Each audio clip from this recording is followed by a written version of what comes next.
para todos os públicos.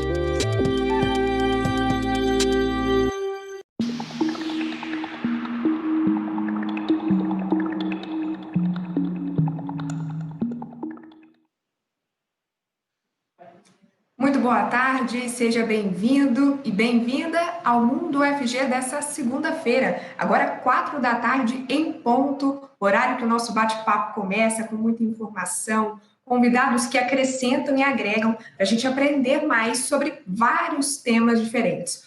Hoje a gente fala de automedicação, aquele hábito de às vezes tomar um remédio que tem em casa para aliviar algum sintoma, como dor de cabeça, dor de estômago, só que a gente vai falar dos perigos disso. É uma coisa bastante comum. 79% dos brasileiros com mais de 16 anos já fizeram ou ainda fazem essa atitude de tomar remédio sem prescrição médica ou farmacêutica. Esse dado é do ICTQ, Instituto de Ciência, Tecnologia e Qualidade. Para participar dessa conversa, eu te convido a comentar ou mandar suas perguntas pelo aplicativo TV UFG, pelo nosso Facebook ou YouTube, @TV UFG, e tem o WhatsApp também, né? O 62991811406.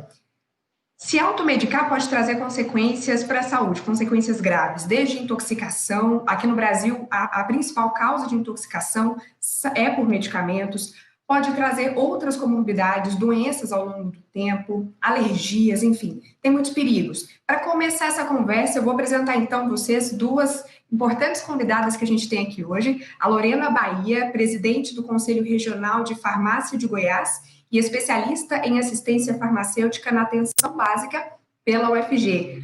Oi, Lorena. Lorena, muito obrigada pela participação. Boa tarde. Boa tarde, Letícia. Boa tarde, professora Mércia, Josiane. É um prazer estar aqui com vocês hoje, nessa tarde, participando do Mundo UFG. E hoje a gente vai falar de um tema que é tão importante para a nossa sociedade, que é a automedicação. Falar dos benefícios que essa prática pode trazer, porque às vezes quando a gente pensa em automedicação, a gente só pensa nas consequências ruins, nos riscos, e a gente vai ver que não é assim. Se o paciente se conhece, se ele é estimulado à prática do autocuidado, e ao mesmo tempo falar também dos riscos que essa prática que é milenar traz, como você bem citou, né, em relação às intoxicações. Hoje o medicamento, ele ocupa, desde 1997, a principal substância que leva o indivíduo a desenvolver um quadro de intoxicação e é também o principal causa de óbito por intoxicação no país.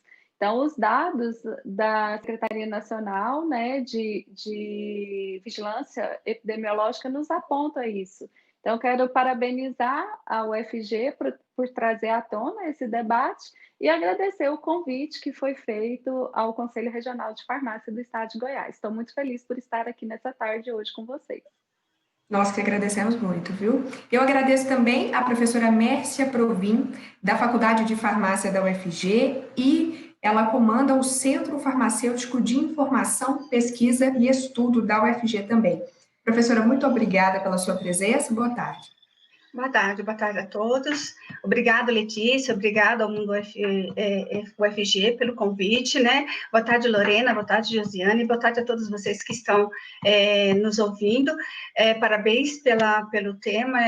Os medicamentos, ele traz um sentimento ambíguo na gente, porque ele está tão próximo da gente, ele parece que ele é muito parceiro pelo convívio que todos nós temos com o medicamento, mas ele não é tão amigável assim, né? Ele tem o seu papel na nossa vida, ele é muito importante, mas ele a gente tem que respeitá-lo, né? Então, muito importante esse tema e esclarecer a população sobre isso. Com certeza. Agradeço também a Josiane Carvalho, fazendo a interpretação em Libras do Mundo UFG de hoje. Muito obrigada, Josiane. Bem-vinda também. Quero começar com uma pergunta que vocês já comentaram, já sinalizaram, inclusive. Eu queria ouvir um pouquinho as duas, começando então com a Lorena.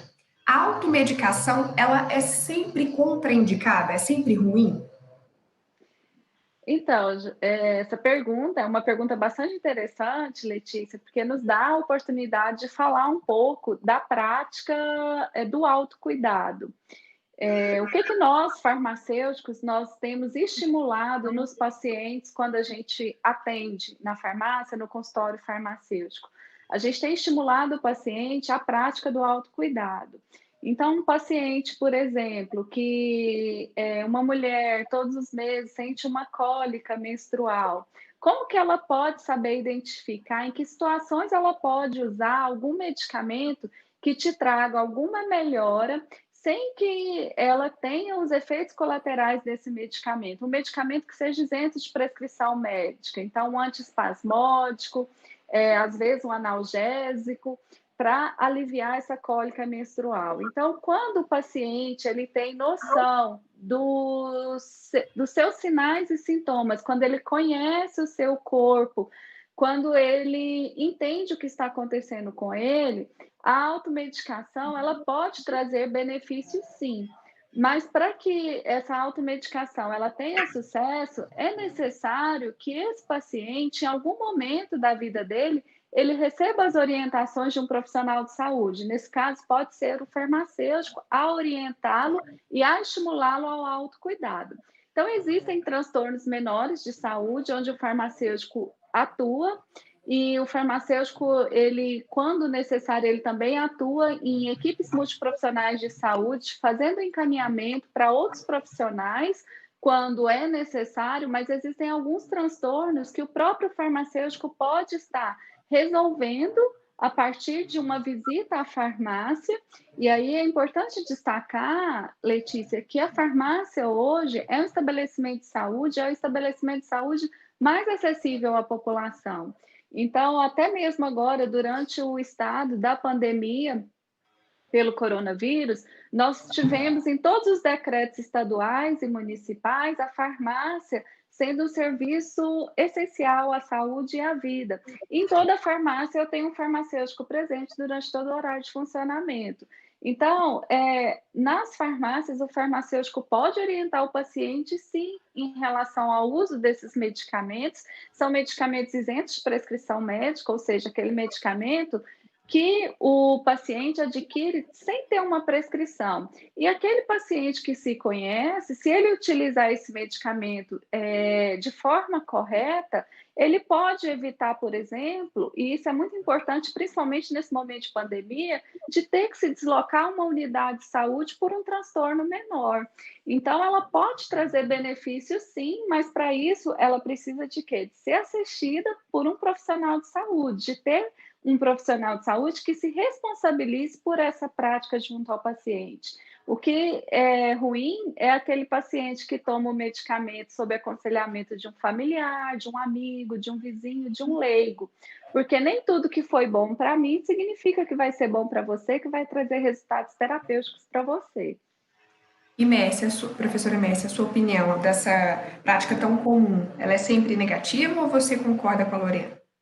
Não, eu concordo com a Lorena. Ela tem o seu lugar, né, na nossa sociedade. Ela tem uma importância tanto sanitária quanto também econômica, né? Porque eu acho que a gente não tem sistema no mundo que suportaria que todos os problemas as pessoas procurassem um serviço de saúde para ser atendidos, problemas menores. Por isso ela é uma prática. Por isso que a gente tem um grupo de medicamentos que ele é isento de prescrição, né? Porque as pessoas podem ter acesso. No mundo, e no mundo inteiro isso acontece. O que torna o Brasil um pouquinho diferente disso tudo é porque no mundo os medicamentos isentos de prescrição é uma porcentagem de medicamentos, inclusive a lista de medicamentos isentos de prescrição em outros países é maior do que a nossa. Mas no Brasil a gente consegue comprar, inclusive, medicamentos que só poderiam ser vendidos com prescrição médica sem prescrição. Aí que começam os riscos, né? Porque a Lorena ela colocou bem, ela bem explicou. Quando você tem um uso de um medicamento sob orientação de um profissional de saúde, quer seja ele o farmacêutico, ou um médico, ou um dentista, ou um enfermeiro, né? São profissionais que são habilitados a prescrever. Cada um dentro do seu âmbito profissional, né? Isso eu não considero uma automedicação, né? É um cuidado que você está recebendo de vários profissionais, inclusive do farmacêutico, porque o farmacêutico está agora bem regulamentado, a Lorena, como presidente do conselho, pode até falar um pouco mais sobre isso. Existem resoluções no nosso Conselho Federal que regulamenta a prescrição farmacêutica. Então, dentro dessa regulamentação, a prescrição farmacêutica é uma prescrição, então não é a automedicação. O que a gente fala o risco do uso do medicamento sem nenhuma orientação de um profissional, ou o uso de medicamentos que deveriam ser somente sob prescrição de médico, odontólogo, né, e que outros profissionais não poderiam prescrever. Então, a gente aí tem algumas distinções. Obviamente, a população não vai saber de todos esses detalhes. O que a gente aconselha é que, quando toda farmácia tem hoje um profissional, um farmacêutico disponível para ela conversar com esse profissional, o que ela pode, o que ela não pode tomar e quais são as orientações que esse profissional. Não fazer porque, como a Lorena estava falando, porque meu vizinho usa, porque minha mãe usou, porque meu tio usou, porque nem sempre o que eles vão usar vai ser útil para ele, vai ser útil para mim, e pelo contrário, pode trazer grandes danos. Bom, já que a gente está falando aí dessa prescrição do farmacêutico, né, eu queria saber da Lorena, para quem está nos ouvindo e que é cliente e que vai a uma farmácia, qual que é o limite ou o papel do farmacêutico? Até onde vai a possibilidade do farmacêutico prescrever o medicamento e a partir de onde começa a necessidade de ir ao médico? Então, o farmacêutico, ele tem habilitação para prescrever não só medicamentos, mas prescrever também cuidados e encaminhamento para outros serviços de saúde quando for necessário.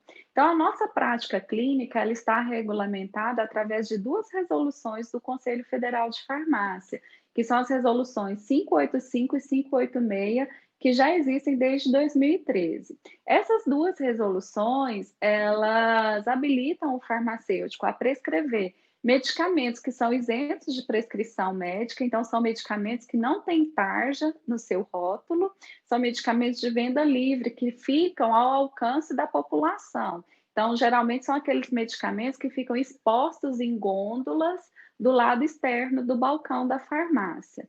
Além desses medicamentos isentos de prescrição médica, o farmacêutico pode prescrever os medicamentos fitoterápicos, né? Então, são aqueles produzidos a partir de plantas, a partir de recursos terapêuticos do reino vegetal. E os farmacêuticos também estão habilitados a prescreverem as drogas vegetais. E, em algumas situações, o farmacêutico também pode prescrever medicamentos tarjados, medicamentos que são do âmbito de prescrição médica ou do cirurgião dentista, desde que ele tenha uma especialização e esteja inserido em um programa multiprofissional que tem essa previsão legal nos protocolos clínicos. Então, isso acontece geralmente com os farmacêuticos que fazem parte da farmácia hospitalar, em âmbito hospitalar. Então, o farmacêutico, ele prescreve esses medicamentos, mas quando ele faz uma consulta com o paciente, que ele escuta do paciente os sinais e sintomas e verifica que o paciente não tem só um transtorno menor de saúde, ele já faz o encaminhamento desse paciente para um outro profissional de saúde, para um serviço de saúde mais complexo do que a farmácia. Vou dar um exemplo para vocês. Um paciente diabético que foi até a farmácia. Esse paciente faz a aferição da glicemia capilar e o farmacêutico, ao verificar essa glicemia, vê que ela está alterada, vê que ela está bem acima dos parâmetros tidos como normais. Então, o farmacêutico faz encaminhamento desse paciente para um serviço de saúde para que ele possa fazer adaptação de sua dose de insulina, receber outros tipos de cuidados. Então, a atuação do farmacêutico é nesse sentido. E eu gosto de falar sempre que onde tem um farmacêutico, tem sempre um profissional disposto a fazer o bem à população.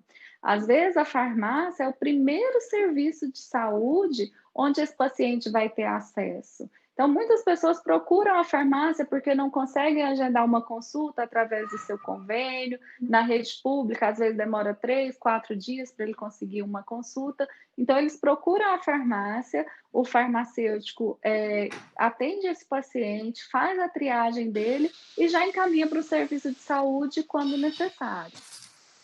E a gente falando aí de dúvidas, né, de procurar farmácia para tirar dúvidas, eu queria saber da professora Mércia, o que é mais comum de aparecer lá no centro, que vocês orientam as pessoas? Quais as principais dúvidas, professora? Antes de você responder, eu queria agradecer a participação aqui da Letícia Garcês, tem uma galera nos acompanhando aqui, do Conselho Regional de Farmácia de Goiás, inclusive está nos acompanhando, Luiz Neia, Aline Boide, o Otávio Augusto de Melo Oliveira e também o meu colega jornalista Marcelo Pedro, da TV UFG, que está nos acompanhando.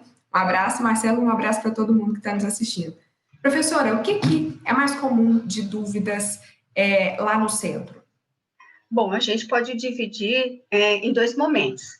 Antes da pandemia e depois, depois da pandemia, né?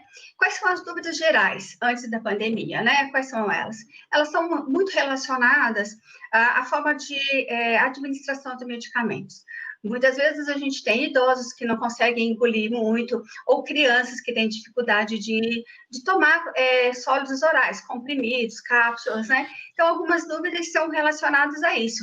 Eu posso partir um comprimido para tomar? Então, é tão complicado, e eu acho que a gente é bom aproveitar essa oportunidade para deixar o canal do Centro de Informação, né, o Centro Farmacêutico de Informação, para que as pessoas que tenham dúvida aqui, por favor, encaminhem sua dúvida, porque não é tão simples, né? Eu posso deixar o telefone aqui com vocês, né? O telefone é 3209-6297, que aí as pessoas que tiverem dúvida podem mandar um WhatsApp por esse número. Por que eu falo que não é tão simples assim? Porque a gente tem algumas apresentações farmacêuticas que são comprimidos que podem ser cortados. Uma dica é olhar se ele tem aquele cortezinho, que a gente chama um suco no comprimido. Aqueles comprimidos que tem um sucozinho dentro, né, um suco no comprimido, eles que podem partir em 2 pedacinhos, esses comprimidos, na maior parte, eles podem ser partidos. Mas, quando a gente fala de cápsulas, quando a gente fala de algumas dragas, né? Aí a gente já tem também alguns medicamentos que já tem liberação especiais, né? Então, a gente tem um grupo de medicamentos que eles não podem ser partidos nunca, né? Nem macerado. Minha vozinha não está tomando, eu posso diluir esse comprimido na colher com um pouquinho de água para dar para essa criança ou para esse adulto que não consegue engolir? Bom, então a pergunta a dica maior que eu dou se tiver aquele cortezinho, né, o suco no comprimido, tudo bem. Se não tiver, não faça, busque uma informação de um farmacêutico mais perto da sua casa, ou então mande uma pergunta lá para o centro que a gente responde rapidão para ajudar nessas dúvidas, né? Outra dúvida muito comum, Letícia, esqueci de tomar a dose do meu medicamento. E agora? O que eu faço, né? Eu tomo ou eu deixo para tomar no próximo horário? Eu tomo 2, no próximo horário eu tomo 2 comprimidos, e o que eu faço? Bom, também medicamento, aquilo que eu falei no começo, ele parece ser tão próximo da gente, que é da nossa vida, mas eles não são tão simples, eles têm que tomar alguns cuidados no seu uso. A dose é isso. Por exemplo, anticoncepcionais são orientações diferentes.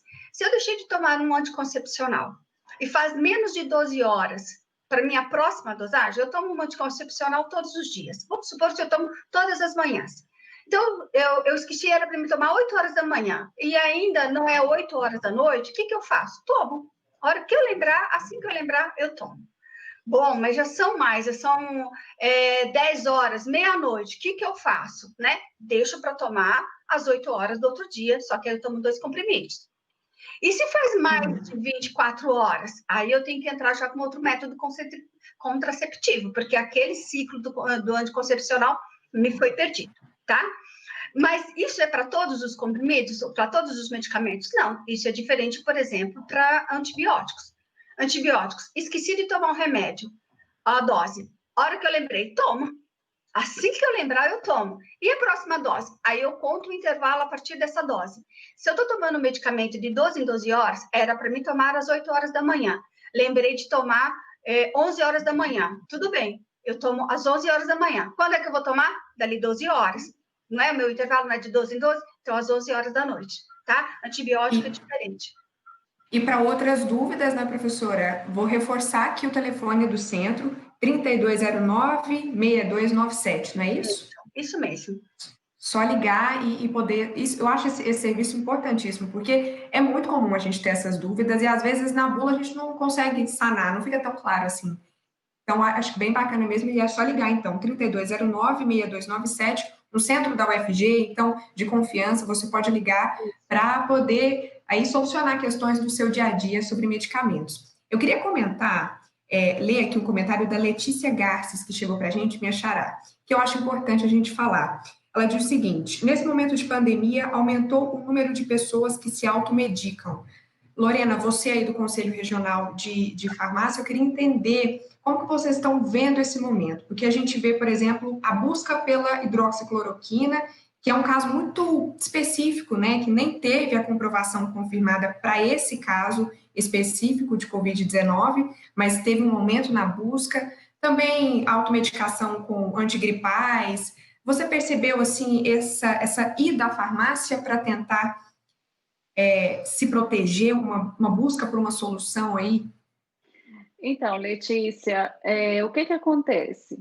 O Conselho Federal de Farmácia, ele fez uma pesquisa comparando o consumo de alguns medicamentos no primeiro trimestre de 2019 com o primeiro trimestre de 2020, quando a pandemia estava iniciando no Brasil.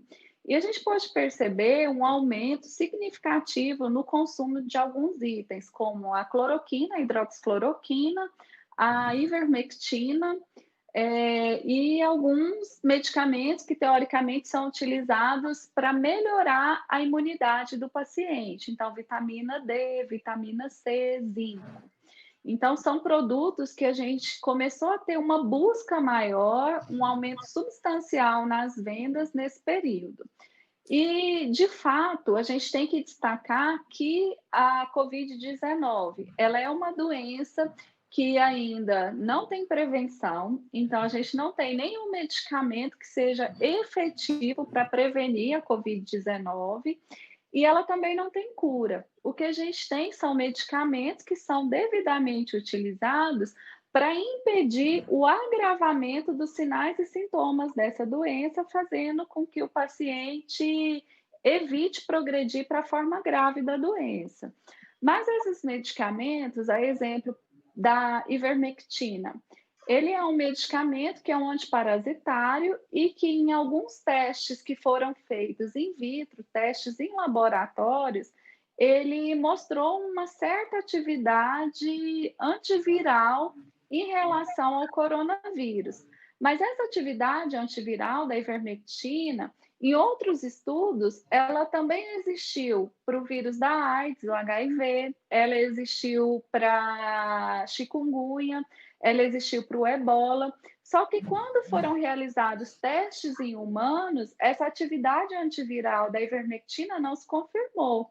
Então, a gente não tem dados robustos, a gente não tem nenhum estudo ainda que dê a devida evidência científica mostrando a efetividade da ivermectina, da cloroquina para o combate do coronavírus.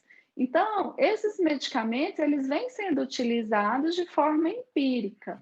Mas, assim, a população, ela deposita uma expectativa, uma esperança muito grande em cima dos medicamentos. E aí, o que nos preocupa nesse momento é o seguinte, às vezes a pessoa, ela faz uso, por exemplo, da ivermectina, e aí ela acha que ela está protegida contra a Covid-19 e acaba abrindo mão das medidas que são eficazes para você prevenir da doença. Então, a pessoa toma ivermectina, mas deixa de usar máscara, passa a fazer aglomeração, festinhas em casa, deixa de ter os cuidados que a gente precisa, que são efetivos para a gente evitar a transmissão da doença. Então, a gente tem essa preocupação. E no caso da cloroquina, a gente viu um outro problema de saúde pública envolvido nesse uso off-label da cloroquina. Então, a cloroquina é um medicamento que é utilizado há bastante tempo e era utilizado com segurança para tratamento de algumas doenças, como lúpus eritematoso sistêmico, artrite reumatoide, as doenças fotossensíveis, a malária. E o que aconteceu? Com essa busca desenfreada das pessoas até as farmácias para comprar cloroquina, esse medicamento ele passou a fazer falta para aqueles medicamentos, para aqueles pacientes que realmente tinham necessidade de uso. Então, ele passou a ser vendido para pessoas que queriam utilizar para tratamento da COVID e quem realmente tinha necessidade, tinha um diagnóstico prévio, esse medicamento ele passou a faltar. Então, isso foi um problema que a gente viu também com essa automedicação na pandemia. E o que a gente tem sempre alertado aos pacientes é que não faça uso de medicamento por conta própria. Esses medicamentos, para eles serem utilizados, primeiro que eles são medicamentos tarjados e passaram agora a ser controlados pela Anvisa, pela Agência Nacional de Vigilância Sanitária.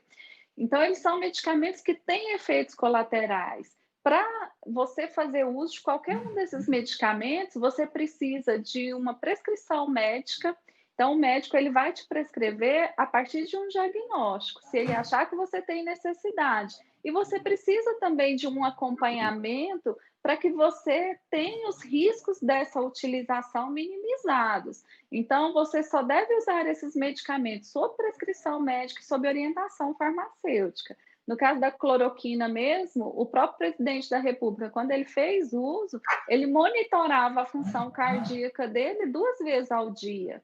E aí a gente deixa a pergunta, será que você que quer usar hidroxicloroquina, você tem condições de monitorar a sua função cardíaca 2 vezes ao dia para que você não tenha um efeito contrário daquilo que você espera? Todo mundo usa medicamento na tentativa de cura, de minimização dos sintomas, mas nem sempre é isso que acontece. A professora Mércia falou muito bem isso. A gente acha que o medicamento é amigo, mas às vezes os riscos não superam os benefícios da utilização. Então, todo medicamento ele precisa de uma prescrição por um profissional legalmente habilitado e precisa também de orientação para ser utilizado de forma correta. Bom, professora Mércia, a gente está no minuto final. Você quer complementar? Eu só quero manifestar a minha preocupação, porque quando eu falei o centro de informação era uma coisa antes da pandemia e outra depois, porque realmente com a chegada da pandemia choveu de perguntas com relação ao uso desses medicamentos que a Lorena acabou de citar, né?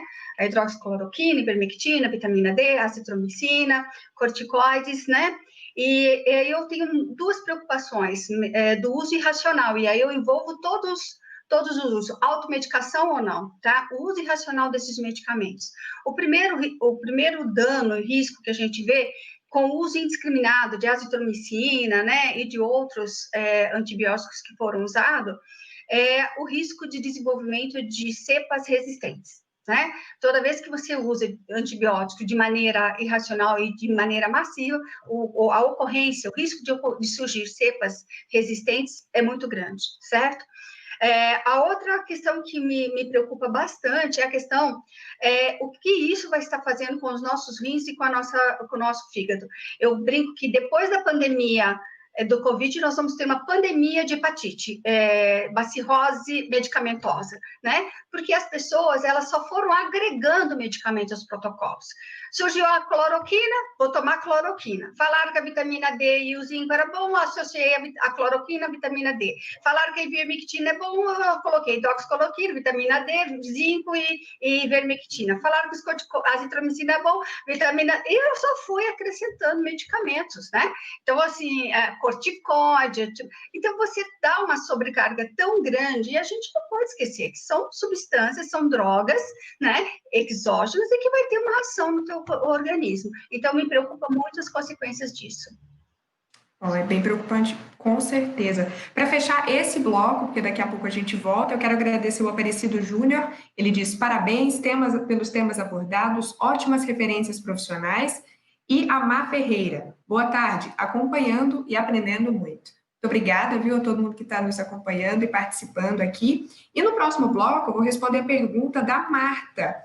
Será que medicamentos naturais, como chás, por exemplo, eles podem fazer mal à saúde? Na verdade, não sou eu quem vai responder, é o nosso médico convidado. Daqui a pouquinho a gente volta. Por enquanto, eu quero agradecer a Lorena, a professora Mércia, a Josiane, que continua com a gente. Muito obrigada pela participação de vocês. Aprendemos muito aqui com as falas de vocês, viu? E para você que está nos acompanhando em casa, fica aí, não sai, que a gente já volta.